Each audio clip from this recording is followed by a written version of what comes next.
उज्जैन के महान सम्राट विक्रमादित्य की 10 रोचक बातें। उज्जैन का प्राचीन नाम अवंतिका है।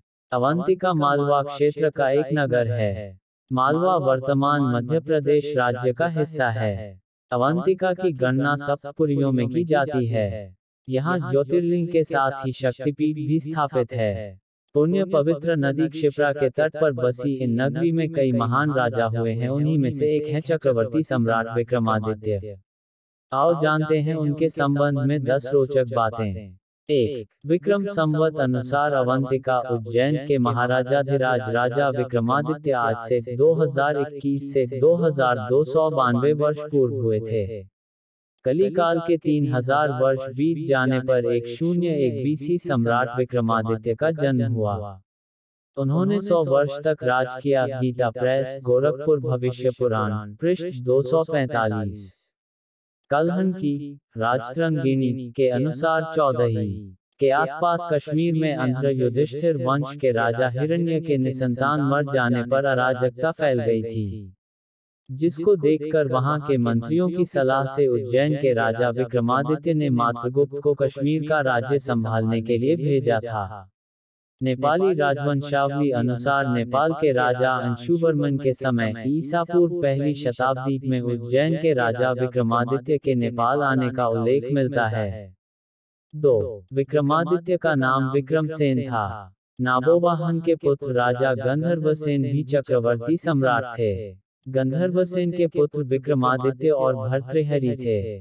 उनके पिता को महेंद्रादित्य भी कहते थे। उनके और भी नाम थे जैसे गर्दभिल्ल, गदर भवेश। विक्रम की माता का नाम सौम्यदर्शना था, जिन्हें वीरमती और मदनरेखा भी कहते थे। उनकी एक बहन थी जिसे मैनावती कहते थे। 3. उनकी 5 पत्नियां थी, मलयावती, मदनलेखा, पद्मिनी, चेल और चिल्लमहादेवी। उनकी 2 पुत्र विक्रमचरित और विनयपाल और 2 पुत्रियां प्रियंगुमंजरी, विद्योत्तमा और वसुंधरा थीं। गोपीचंद नाम का उनका एक भांजा था। प्रमुख मित्रों में भट्टमात्र का नाम आता है। राजपुरोहित त्रिविक्रम और वसुमित्र थे। मंत्री भट्टी और बहसिंधु थे। सेनापति विक्रमशक्ति और चंद्र थे। 4. विक्रमादित्य के दरबार में नवरत्न रहते थे। कहना चाहिए कि 9 रत्न रखने की परंपरा का प्रारंभ उन्होंने ही किया था। उनके अनुसरण करते हुए कृष्णदेव राय और अकबर ने भी 9 रत्न रखे थे। सम्राट अशोक के दरबार में भी 9 रत्न थे। विक्रमादित्य के 9 रत्नों के नाम है। 1. धन्वंतरी 2, क्षिपाका 3, अमरसिम्हा 4, शंकु 5, वेतालभट्ट 6, घटकारपारा 7, कालिदासा 8, वरामिहिर 9, वरुचि। हालांकि यह भी कहा जाता है कि यह नवरत्न चंद्रगुप्त विक्रमादित्य द्वितीय के काल में थे। 5. कहते हैं कि उन्होंने तिब्बत, चीन, फारस, तुर्क और अरब के कई क्षेत्रों पर शासन किया था। उत्तर में हिमालय से लेकर दक्षिण में सिंहल, श्रीलंका तक उनका परचम लहराता था। विक्रमादित्य की अरब विजय का वर्णन अरबी कवि जरहाम किनतोई ने अपनी पुस्तक शायर उर ओकुल्ट में किया है। यही कारण है कि उन्हें चक्रवर्ती सम्राट महान विक्रमादित्य कहा जाता है। 6. उज्जैन के सम्राट विक्रमादित्य ने ही 57 ईसा पूर्व अपने नाम से विक्रम संवत चलाया था। उन्होंने शिकों पर विजय की याद में यह संवत चलाया था। उनके ही नाम से वर्तमान में भारत में विक्रम संवत प्रचलित है। कहा जाता है कि मालवा में विक्रमादित्य के भाई भर्तृहरि का शासन था। भर्तृहरित के शासन काल में शिकों का आक्रमण बढ़ गया था। भर्तृहरि ने वैराग्य धारण कर जब राज्य त्याग दिया तो विक्रमसेना ने शासन संभाला और उन्होंने ईसा पूर्व 57-58 में सबसे पहले शिकों को अपने शासन क्षेत्र से बाहर खदेड़ दिया। इसी की याद में उन्होंने विक्रम संवत की शुरुआत कर अपने राज्य के विस्तार का आरंभ किया। इस संवत के प्रवर्तन की पुष्टि ज्योतिर्विद्याभरण ग्रंथ से होती है, जो कि 3068 कली अर्थात 34 ईसा पूर्व में लिखा गया था। इसके अनुसार विक्रमादित्य ने 3044 कली अर्थात 57 ईसा पूर्व विक्रम संवत चलाया। 7. महाकवि कालिदास की पुस्तक ज्योतिर्विद्याभरण के अनुसार उनके पास 30 मिलियन सैनिकों, 100 मिलियन विभिन्न वाहनों, 25,000 हाथी और 400,000 समुद्री जहाजों की एक सेना थी। कहते हैं कि उन्होंने ही विश्व में सर्वप्रथम 1700 मील की विश्व की सबसे लंबी सड़क बनाई थी, जिसके चलते विश्व व्यापार सुगम हो चला था। 8 बाद के राजाओं में विक्रमादित्य से बहुत कुछ सीखा और उन राजाओं को विक्रमादित्य की उपाधि से नवाजा जाता था जो उनके नक्शे कदम पर चलते थे। उज्जैन के सम्राट विक्रमादित्य के बाद समुद्रगुप्त के पुत्र चंद्रगुप्त द्वितीय हुए, जिन्हें चंद्रगुप्त विक्रमादित्य कहा गया। विक्रमादित्य द्वितीय के बाद 15वीं सदी में सम्राट हेमचंद विक्रमादित्य हेमू हुए। सम्राट हेमचंद विक्रमादित्य के बाद विक्रमादित्य पंचम सत्याश्रय के बाद कल्याणी के राज सिंहासन पर आरूढ़ हुए। उन्होंने लगभग 1008 में चालुक्य राज्य की गद्दी को संभाला। राजा भोज के काल में यही विक्रमादित्य थे। उज्जैन का प्राचीन नाम अवंतिका है। अवंतिका मालवा क्षेत्र का एक नगर है। मालवा वर्तमान मध्य प्रदेश राज्य का हिस्सा है। अवंतिका की गणना सप्तपुरियों में की जाती है। यहाँ ज्योतिर्लिंग के साथ ही शक्तिपीठ भी स्थापित है। पुण्य पवित्र नदी क्षिप्रा के तट पर बसी इन नगरी में कई महान राजा हुए हैं। उन्हीं में से एक है चक्रवर्ती सम्राट विक्रमादित्य। आओ जानते हैं उनके संबंध में 10 रोचक बातें।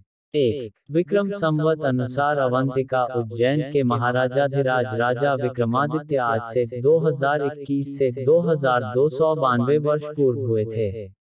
कलिकाल के 3000 वर्ष बीत जाने पर 101 बीसी सम्राट विक्रमादित्य का जन्म हुआ।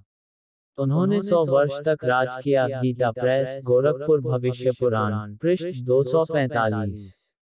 कलहन की राजतरंगिणी के अनुसार 14 के आसपास कश्मीर में अंध्र युधिष्ठिर वंश के राजा हिरण्य के निसंतान मर जाने पर अराजकता फैल गई थी, जिसको देखकर वहां के मंत्रियों की सलाह से उज्जैन के राजा विक्रमादित्य ने मातृगुप्त को कश्मीर का राज्य संभालने के लिए भेजा था।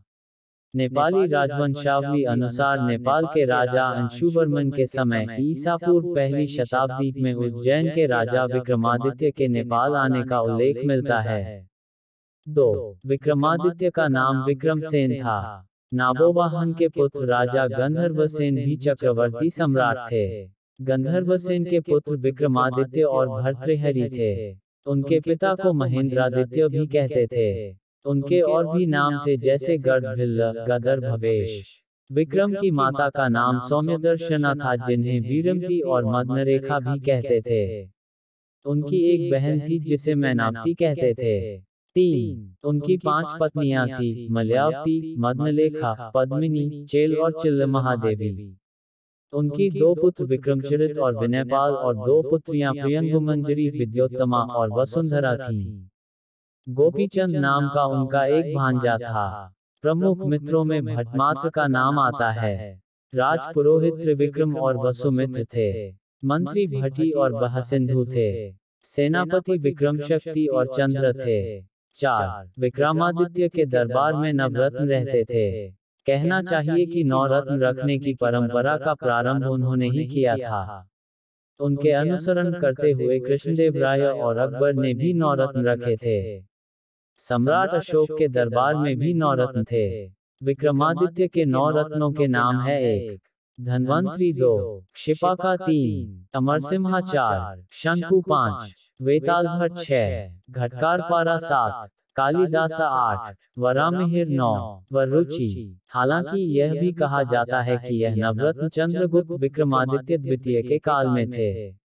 5 कहते हैं कि उन्होंने तिब्बत, चीन, फारस, तुर्क और अरब के कई क्षेत्रों पर शासन किया था। उत्तर में हिमालय से लेकर दक्षिण में सिंहल, श्रीलंका तक उनका परचम लहराता था। विक्रमादित्य की अरब विजय का वर्णन अरबी कवि जरहाम किनतोई ने अपनी पुस्तक शायर उर ओकुल्ट में किया है। यही कारण है कि उन्हें चक्रवर्ती सम्राट महान विक्रमादित्य कहा जाता है। 6 उज्जैन के सम्राट विक्रमादित्य ने ही 57 ईसा पूर्व अपने नाम से विक्रम संवत चलाया था। उन्होंने शिकों पर विजय की याद में यह संवत चलाया था। उनके ही नाम से वर्तमान में भारत में विक्रम संवत प्रचलित है। कहा जाता है कि मालवा में विक्रमादित्य के भाई भर्तृहरि का शासन था। भर्तृहरि के शासन काल में शिकों का आक्रमण बढ़ गया था। भर्तृहरि ने वैराग्य धारण कर जब राज्य त्याग दिया तो विक्रमसेना ने शासन संभाला और उन्होंने ईसा पूर्व 57-58 में सबसे पहले शकों को अपने शासन क्षेत्र से बाहर खदेड़ दिया। इसी की याद में उन्होंने विक्रम संवत की शुरुआत कर अपने राज्य के विस्तार का आरंभ किया। इस संवत के प्रवर्तन की पुष्टि ज्योतिर्विद्याभरण ग्रंथ से होती है, जो कि 3068 कली अर्थात 34 ईसा पूर्व में लिखा गया था। इसके अनुसार विक्रमादित्य ने 3044 कली अर्थात 57 ईसा पूर्व विक्रम संवत चलाया। 7 महाकवि कालिदास की पुस्तक ज्योतिर्विद्याभरण के अनुसार उनके पास 30 मिलियन सैनिकों, 100 मिलियन विभिन्न वाहनों, 25,000 हाथी और 400,000 समुद्री जहाजों की एक सेना थी। कहते हैं कि उन्होंने ही विश्व में सर्वप्रथम 1700 मील की विश्व की सबसे लंबी सड़क बनाई थी, जिसके चलते विश्व व्यापार सुगम हो चला था। 8 बाद के राजाओं में विक्रमादित्य से बहुत कुछ सीखा और उन राजाओं को विक्रमादित्य की उपाधि से नवाजा जाता था जो उनके नक्शे कदम पर चलते थे। उज्जैन के सम्राट विक्रमादित्य के बाद समुद्रगुप्त के पुत्र चंद्रगुप्त द्वितीय हुए, जिन्हें चंद्रगुप्त विक्रमादित्य कहा गया। विक्रमादित्य द्वितीय के बाद 15वीं सदी में सम्राट हेमचंद्र विक्रमादित्य हेमू हुए। सम्राट हेमचंद्र विक्रमादित्य के बाद विक्रमादित्य पंचम सत्याश्रय के बाद कल्याणी के राज सिंहासन पर आरूढ़ हुए। उन्होंने लगभग 1008 में चालुक्य राज्य की गद्दी को संभाला। राजा भोज के काल में यही विक्रमादित्य थे। 9 सम्राट विक्रमादित्य अपने राज्य की जनता के कष्टों और उनके हालचाल जानने के लिए छद्मवेश धारण कर नगर भ्रमण करते थे। राजा विक्रमादित्य अपने राज्य में न्याय व्यवस्था कायम रखने के लिए हर संभव कार्य करते थे। इतिहास में वे सबसे लोकप्रिय और न्यायप्रिय राजाओं में से एक माने गए हैं। महाराजा विक्रमादित्य का सविस्तार वर्णन भविष्य पुराण और स्कंद पुराण में मिलता है। 10 सम्राट विक्रमादित्य के जीवन से ही सिंहासन बत्तीसी और विक्रम बेताल नामक कथाएं जुड़ी हुई है। कहते हैं कि अवंतिका नगरी की रक्षा नगर के चारों ओर स्थित देवियां करती थीं, जो आज भी करती हैं। विक्रमादित्य को माता हरसिद्धि और माता बगलामुखी ने साक्षात दर्शन देकर उन्हें आशीर्वाद दिया था। मान्यता अनुसार उज्जैन के राजा महाकाल है और उन्हीं के अधीन रहकर कोई राजा राज करता था। विक्रमादित्य के जाने के बाद यहाँ के एकमात्र राजा अब महाकाल ही है। कहते हैं कि अवंतिका क्षेत्र में वही राजा रात रुक सकता है जो कि विक्रमादित्य जैसा न्यायप्रिय हो, अन्यथा उस पर काल मंडराने लगता है। 11 तुर्की के इस्तांबुल शहर की प्रसिद्ध लाइब्रेरी मकतब-ए सुल्तानिया में एक ऐतिहासिक ग्रंथ है, सायो-उल-ओकुल। उसमें राजा विक्रमादित्य से संबंधित एक शिलालेख का उल्लेख है, जिसमें कहा गया है कि वे लोग भाग्यशाली हैं जो उस समय जन्मे और राजा विक्रम के राज्य में जीवन व्यतीत किया। वह बहुत ही दयालु, उदार और कर्तव्यनिष्ठ शासक था, जो हर एक व्यक्ति के कल्याण के बारे में सोचता था। उसने अपने पवित्र धर्म को हमारे बीच फैलाया, अपने देश के सूर्य से भी तेज विद्वानों को इस देश में भेजा ताकि शिक्षा का उजाला फैल सके। इन विद्वानों और ज्ञाताओं ने हमें भगवान की उपस्थिति और सत्य के सही मार्ग के बारे में बताकर एक परोपकार किया है। ये तमाम विद्वान राजा विक्रमादित्य के निर्देश पर अपने धर्म की शिक्षा देने यहाँ आए।